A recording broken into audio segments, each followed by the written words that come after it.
Good evening. For those who don't know, I am not the regular preacher.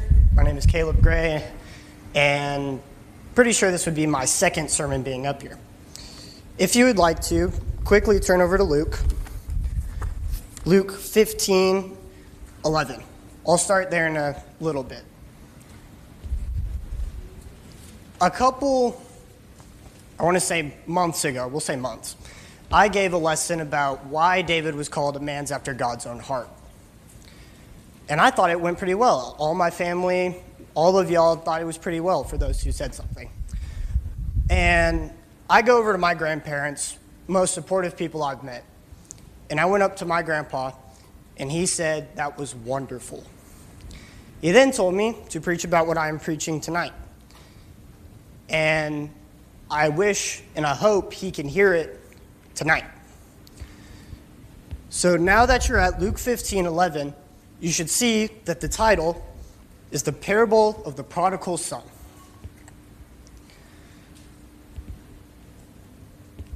So let's read the first couple of verses. And he said, there was a man who had 2 sons, and the younger of them said to his father, Father, give me the share of property that is coming to me. And he divided the property between them. Not many days later, the younger son gathered all that he had and took a journey into a far country. And there he squandered his property in reckless living. And when he had spent everything, a severe famine arose in that country. Let me reread that again. And when he had spent everything, a severe famine arose in that country, and he began to be in need. So he went and hired himself out to one of the citizens of that country, who sent him into the fields to feed pigs. And he was longing to be fed with the pots that the pigs ate, and no one gave him anything. So I have titled this first section, Realization and Action. So we read verses 11 through 19. Oh, I didn't go far enough. Let's read 11 through 19. So starting in verse 7. But when he came to himself, he said, how many of my father's hired servants have more than enough bread, but I perish here with hunger. I will arise and go to my father, and I will say to him, Father, I have sinned against heaven and before you. I am no longer worthy to be called your son. Treat me as one of your hired servants. So the younger son goes and asks his father for the land that he was wanting or was going to get very early. And I promise you, if I went up to my dad and I asked for a car, it's not happening. So this father is loving, is very caring, and will do almost anything for his son. He then gets up and goes as far as he possibly can. And that's what happens. You leave home, you try to go as far as you possibly can. And then he is all alone and hits rock bottom. He is at the worst possible place he can be. He ran out of food. He ran out of money. The land's gone. He's eating with the pigs. And I wouldn't want to be there. So then he comes back home and begs for forgiveness. Let's continue on in the passage, and we get to the Father's forgiveness. Verse 20. And he arose and came to his father, but while he was still a long way off, his father saw him and felt compassion, and ran and embraced him and kissed him. And the son said to him, Father, I have sinned against heaven and before you. I am no longer worthy to be called your son.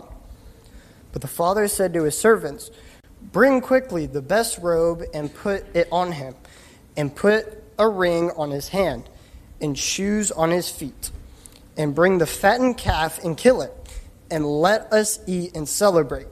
For this my son was dead, and is alive again. He was lost and is found, and they began to celebrate. Keep forgetting to pull up the verses.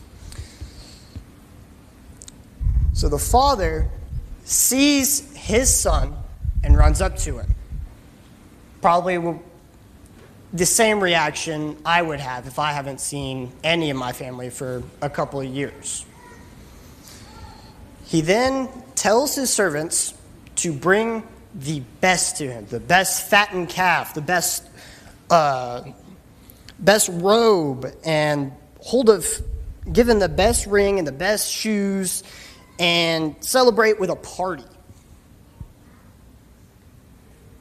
He then says that his son is alive and celebrates, which I think is really neat because the son didn't die. Not that he died physically, which kind of helps as a Christian because some people or some of us are like the younger son. We leave, we fall, we stumble, and we go away, and we think our faith is faded or failing or dead. And the Father, just like ours, says we are alive again, and we celebrate. And now we have the last of the two sons. And I have titled this part, The Older Son's Rage. Let's read 25 to the end of the chapter. Verse 25. Now his older son was in the field, and as he came and drew near to the house, he heard music and dancing. And he called one of the servants and asked what these things meant. And he said to him, "Your brother has come, and your father has killed the fattened calf because he has received him back safe and sound." But he was angry and refused to go in. His father came out and entreated him. But he answered his father, "Look, these many years I have served you, and I've never disobeyed your command. Yet you never gave me the young goat that I might celebrate with my friends. But when this son of yours came, who had devoured your property with persistence, you killed the fattened calf for him." And he said to him, "Son, you are always with me, and all that is mine is yours. It was fitting to celebrate and be glad. For this your brother was dead and is now alive. He was lost and is found."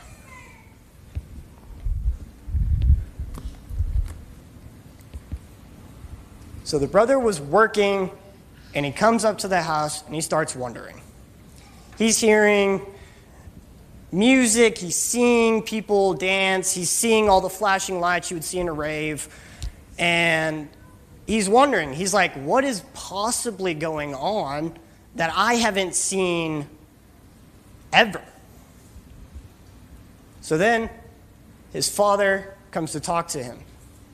He's saying, "Why aren't you coming to enjoy the celebration we have?" And he tells his father, "I didn't get this. I didn't get anything for what I've been faithful for you, to you, and I didn't get anything." But then the father tells him, "You should be happy your brother's back. He came back, and we get to celebrate with him and be happy for him." Which brings me to my last point, which is the understanding to us.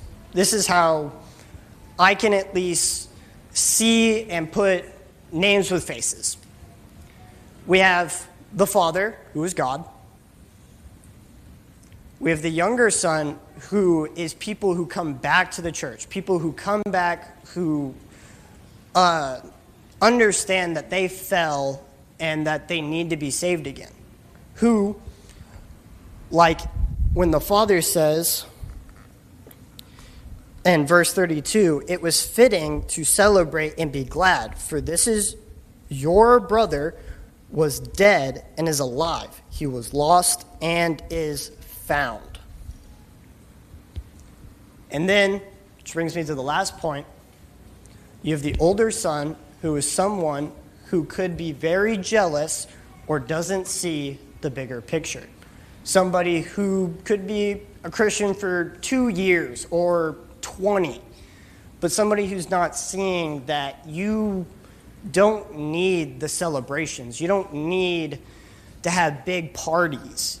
You just need to be happy that there are people coming into Christ, that there are people who stumble and fall and are willing to come back to change their lives. So I know I haven't talked a whole or anything about baptism. But if you need to be saved, we have a baptistry behind me. Ben will lead us in a song. There are plenty of men who are willing to help you. If you will, please stand and sing.